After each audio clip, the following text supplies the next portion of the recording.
In this video, we'll look at how data is classified as well as collected. We will compare some common data collection methods, as well as potential problems that may arise in the collection of data. Data is either qualitative or quantitative. Quantitative data is based around numbers. With statistics, you can manipulate quantitative data in complex ways to uncover the meaning or quality behind the dataset. Qualitative data is based around qualities which we sense, and inferences can be formed directly from the data. Data can also be categorized as discrete or continuous. Discrete data is separated, quantitatively represented here as 4 separate people, or qualitatively as selecting yes or no to a given question. Continuous data is, as the name suggests, continuous. As you accelerate a car, your speed will gradually increase through all the velocities between your starting and finishing value.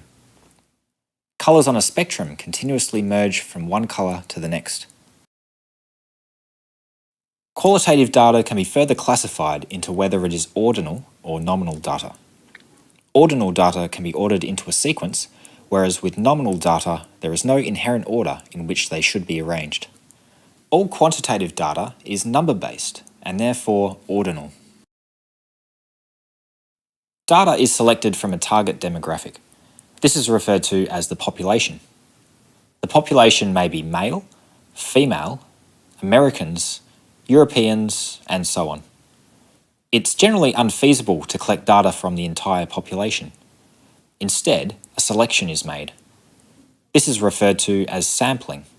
There are many different sampling techniques which aim to ensure that the sample set accurately reflects the overall trend in the population.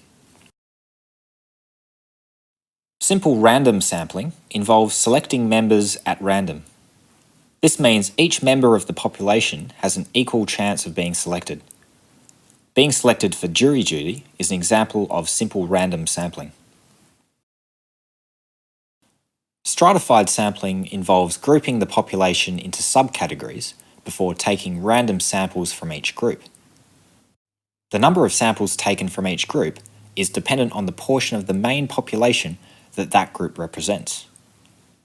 You can see here that the yellow and blue categories have 2 members selected, whereas the red and green categories only contribute 1 member each to the final selection. Stratified sampling ensures that each subgroup is represented proportionally in the population. The results of each individual subgroup can also be looked at, and conclusions can be made explaining their differences. Cluster sampling involves clustering nearby members together before making a random selection of clusters. It aids in the logistics of sampling a large population. If the population is ordered in some way, you could employ systematic sampling, where a sample is taken at a fixed interval throughout the set. There are a number of common errors which may arise when collecting data. The first of which is targeting the incorrect population from which to gather data. If a makeup company conducted research on men, they wouldn't end up with very useful information. If the data is collected via a survey, partial or non-response from the participants can corrupt the data. If a large number of your sample set don't complete the survey, it can undermine the technique used to generate the sample set, creating a skewed set. A skewed sample set occurs when your sample set doesn't contain an even spread of your chosen population.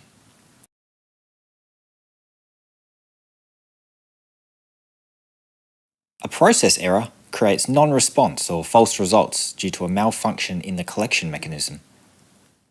If we are monitoring historical data of an industrial process and the transmitter drops out, we no longer have a true representation of the process over our desired timeframe. When designing a questionnaire, here are a few points to consider to minimise data collection errors. Test the survey before rolling it out to your sample set. This gives you the chance to correct any survey-related errors. Consider the options of delivery mode available. Telephone, post, and the internet are a few. Each mode has their own benefits and drawbacks. Consider how the question order affects the way in which participants will respond. Ideally, you don't want the question order to contribute to this at all. Questions can either be open or close-ended. Close-ended questions specify the available answers the respondent should give, whereas open-ended questions don't. As such, the two responses get treated differently at the data analysis stage.